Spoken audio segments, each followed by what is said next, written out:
Hello, I'm Mark Millay, and welcome to this episode of The Art of Aging, Living with the Legend. Today we are honored to welcome Marleen and Stuart Rankin, the daughter and son-in-law of Olympic legend Jesse Owens. Today, we will explore the man behind the medals, the legacy he built, and what his story can still teach us about perseverance, dignity, and purpose. That's right ahead on The Art of Aging.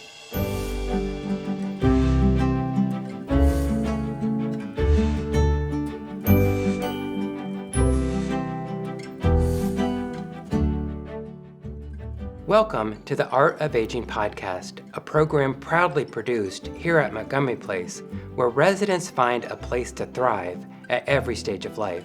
Located here in Chicago's Hyde Park, Montgomery Place is more than a place to live.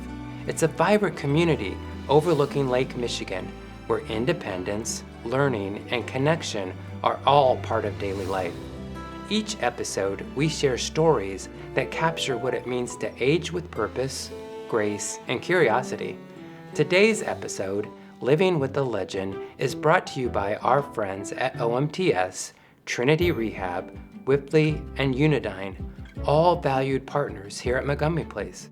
I'm honored to welcome our guests.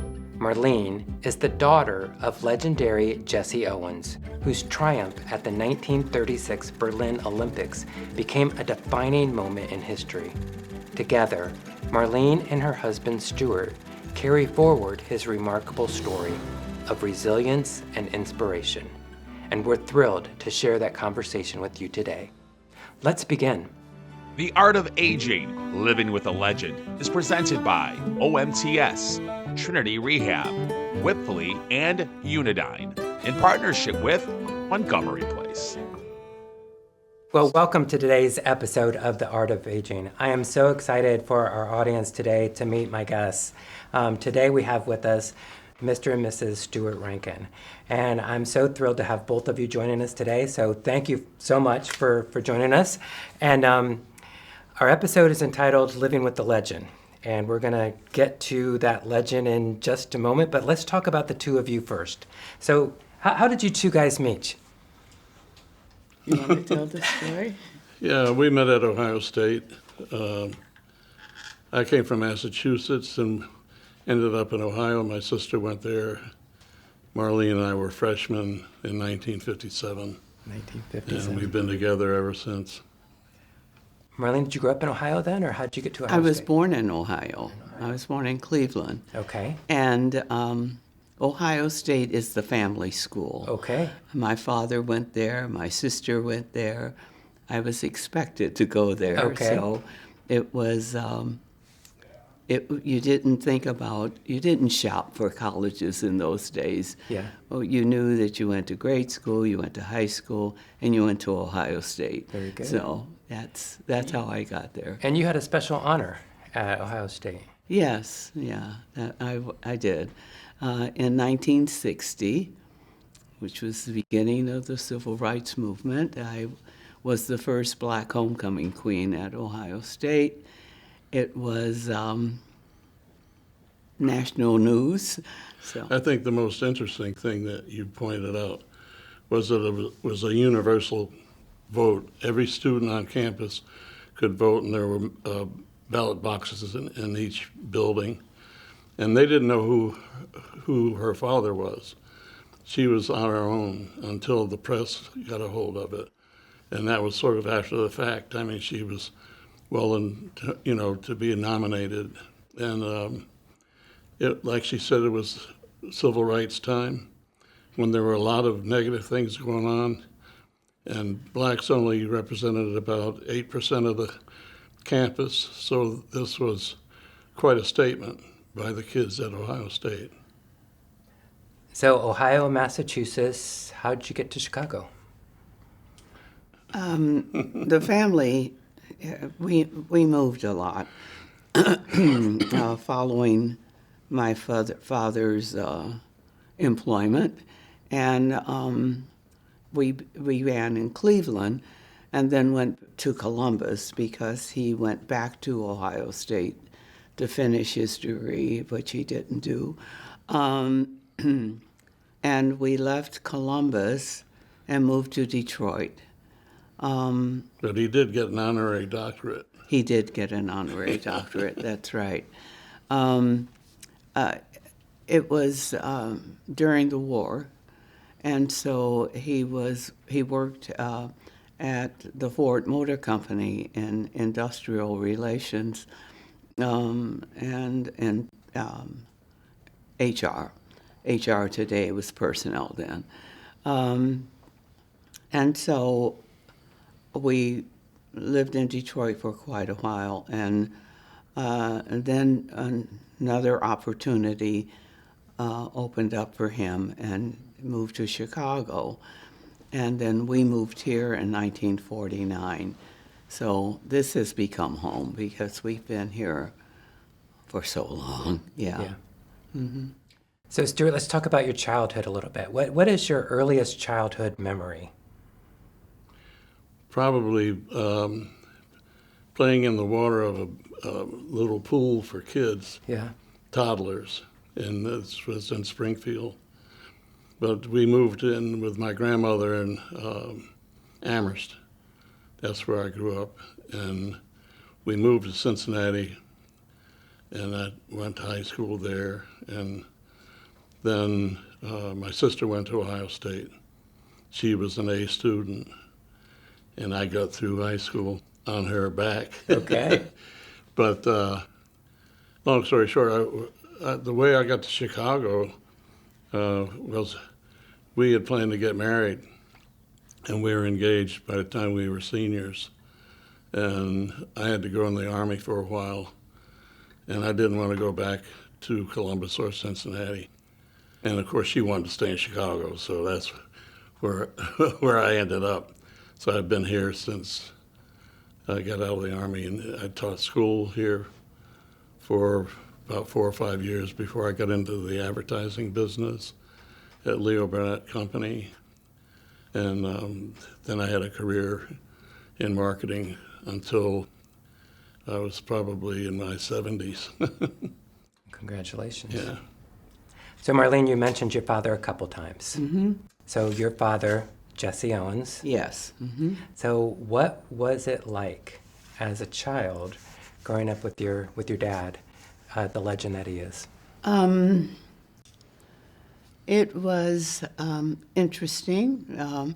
Our father was absent a lot because he took every opportunity to provide for his family. So there weren't an awful lot of opportunities for him when he came back from the Olympics. And so some of them took him away from home. So he did a lot of things, and often he was out of town. He spent some time with Abe Saperstein, who was the manager in the beginning of the Harlem Globetrotters. And he worked with the Harlem Globetrotters for many years, traveled with them as their PR upfront person. There were a number of things, but it took him away from home. So my mother was in charge, but she always kept him present. No matter where he was, we talked to him every day, and she made sure that his presence was always there.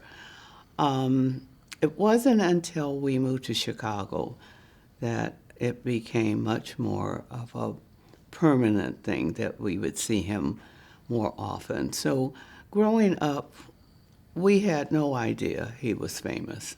None. Our family was like any other, middle-class family with the same expectations and all of that.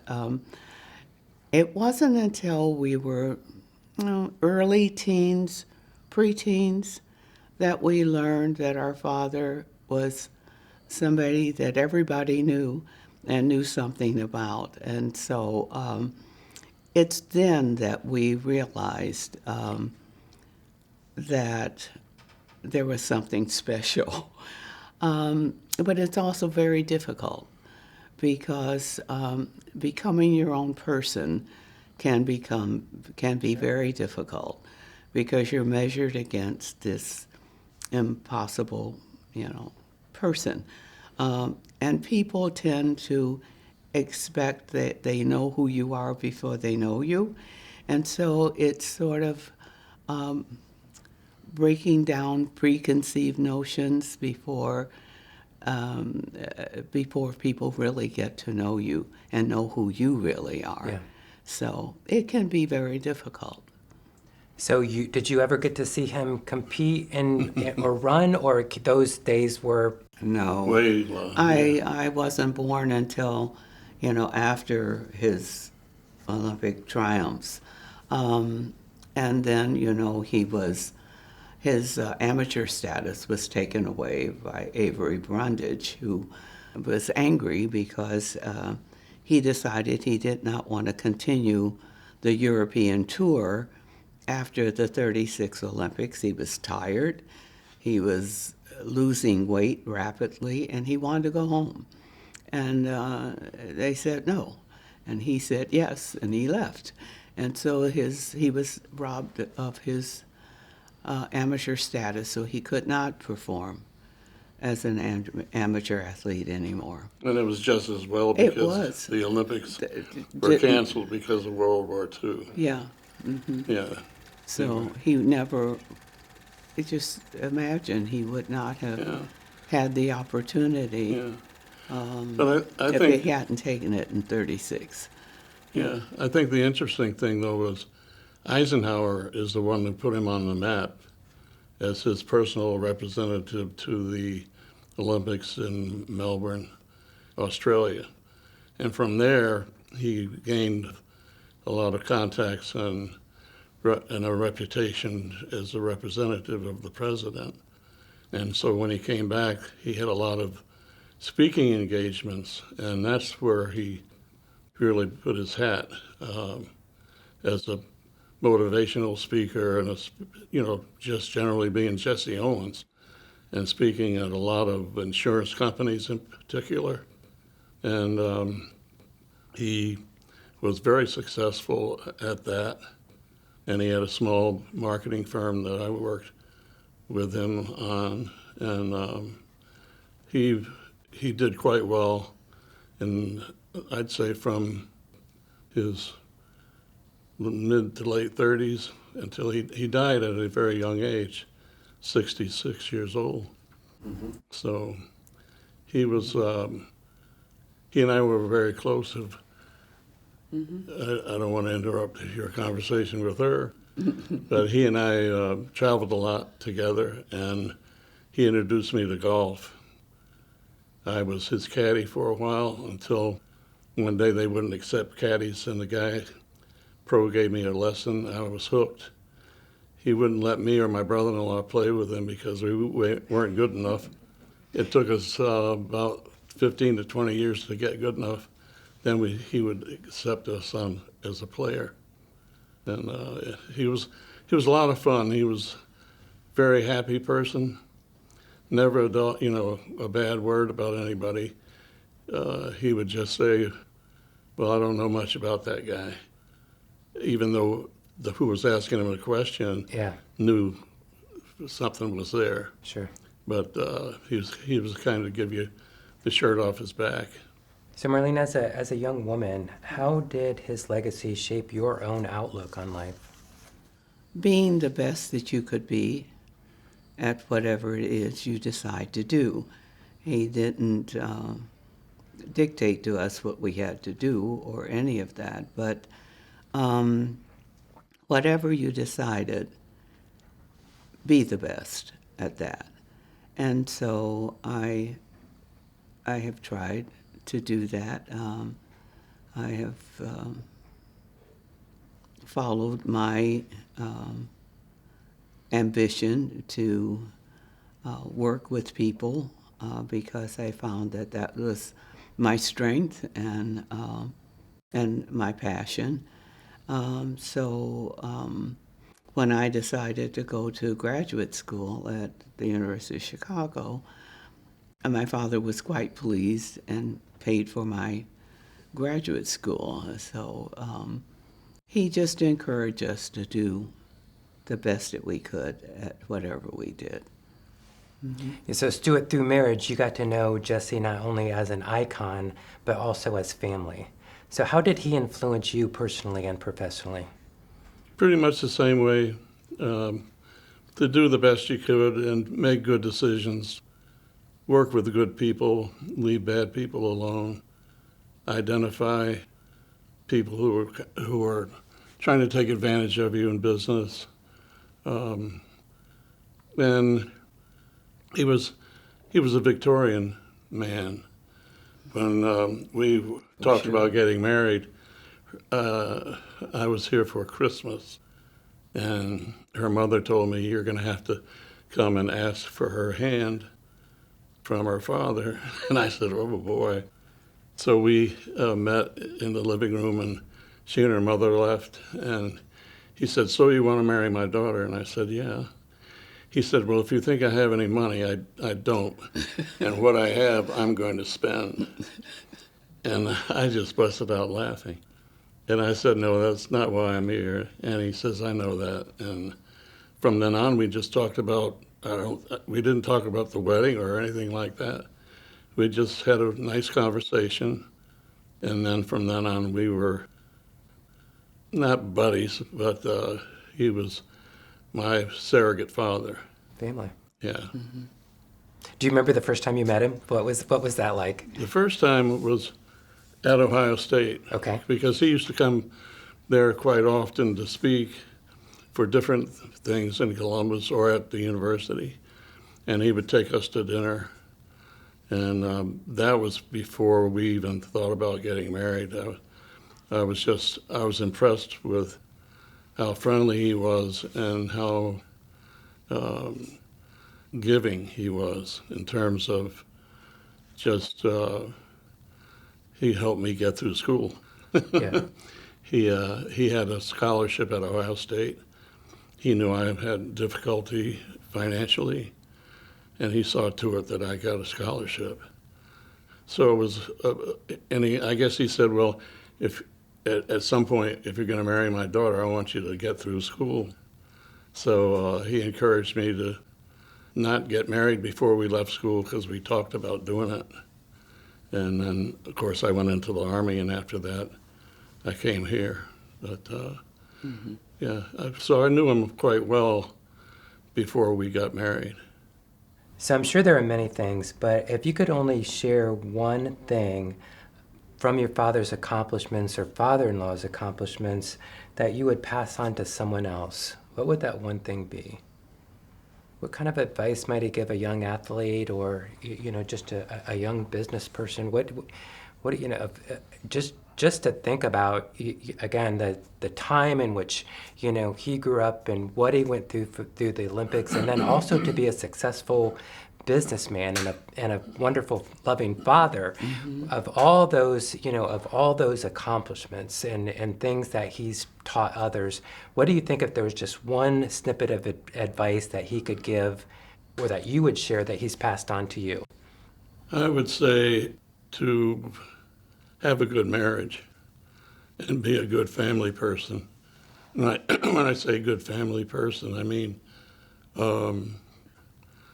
the ability to bring in family beyond your immediate family, because that's what he did. He was the patriarch, but Mrs. Owens was really the woman behind the man, and she kept things together. But I would say that it was the two of them, both, who were just a prime example on what to be as a married couple. So you must take after your mother then, keeping Stuart in line as being That's right. They all say I'm like my mother, but yeah, I would agree with Stuart. He was family was very important to him. His family that he came from the South with, he never let them go. His successes were their successes. He shared that with his entire family. Even when he was dying, he thought about his brothers and sisters and left something for all of them. So I would say the importance of family, the importance of maintaining standards, having standards and maintaining them, and succeeding in the face of them. That's what I think he meant to me. Yeah. So, of course, Jesse's legacy lives on today, and it continues through the Jesse Owens Foundation. Can you tell us a little bit about the foundation and who that serves today and how people could get involved? It began in 1980, at the time of his death. And there were 5 or 6 programs, objectives. The primary was education, and to provide scholarships for kids who were average students, not the high achiever necessarily, because those are the ones who fell through the cracks. Over the years, since 1980, the foundation has transitioned. In 2005, the foundation endowed our scholarship program to The Ohio State University. It is, maintained there. Students can apply from all over the country, but of course they have to go to Ohio State. That is a little different than the initial program, because we had kids in 15 different states that we mentored and helped go through school for 4 years. We didn't leave them after 1 year. We stayed with them as long as they were good students in good standing. Today, the foundation exists to keep history from being rewritten.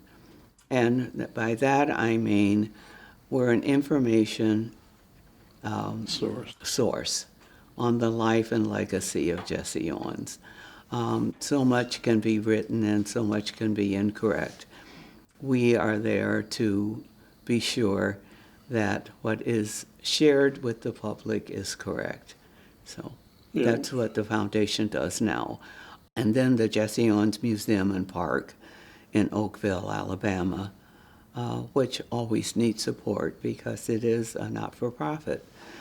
There will be a track built there now that will be a part of the public school system in Alabama and maintained by the Board of Education, so that all track and field events will be held in the Jesse Owens Park. Wow. It provides opportunities for kids to learn something about history by going to the museum. There are films. It's really an amazing place. Well, what an amazing story, and thank you for just sharing a little bit about his legacy and his influence, on your lives, and not only the difference that he made, in your lives, but really for hundreds and thousands of people. So thank you for sharing that story. We're going to move to the next section of our interview, which is called the MP3. So the Montgomery Place 3 questions. We ask these 3 questions to all our guests who appear on the Art of Aging podcast, so there are no wrong answers. Today's MP3 is brought to you by our friends at Trinity Rehab. Trinity Rehab has been a wonderful partner here at Montgomery Place, providing not just therapy services, but a true commitment. Their team of dedicated therapists take a personalized approach, tailoring each treatment plan to the unique needs of every individual. Their passion is helping people succeed in their recovery and regain independence.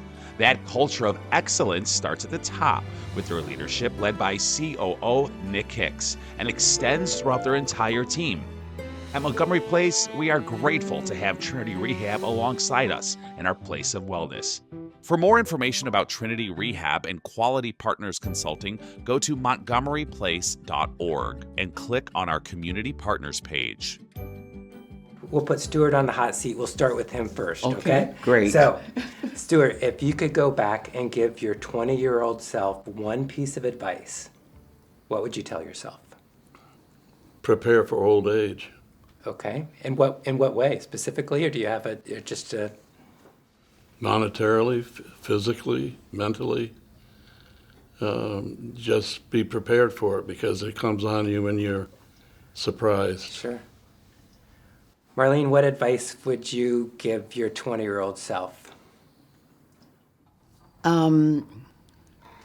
Keep doing what you're doing.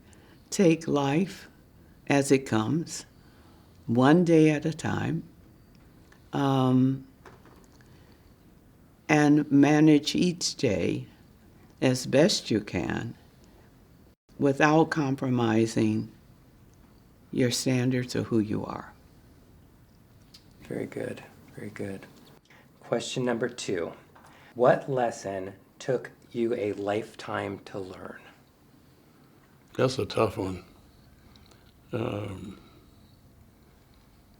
Probably to identify people who I've had, contact with through my life, and being able to maintain relationships with the good people and eliminate the bad ones from my life. How about you, Marleen? What lesson took you a lifetime to learn? That I am who I am. I am not my father.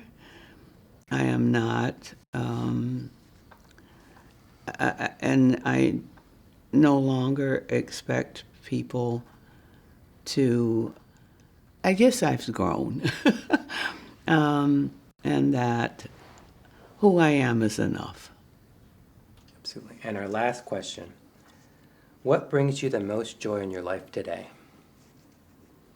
Maintaining my relationship with Marleen over all this time, and the fact that she's 86, I'm 89, and we've had a wonderful life together, and we have a wonderful son, 2 wonderful grandchildren, wonderful extended family on both sides. My family, and most of them are on the West Coast now, and her family is here and spread out all over the place, but maintaining family ties and the few good friends we have left, knowing them.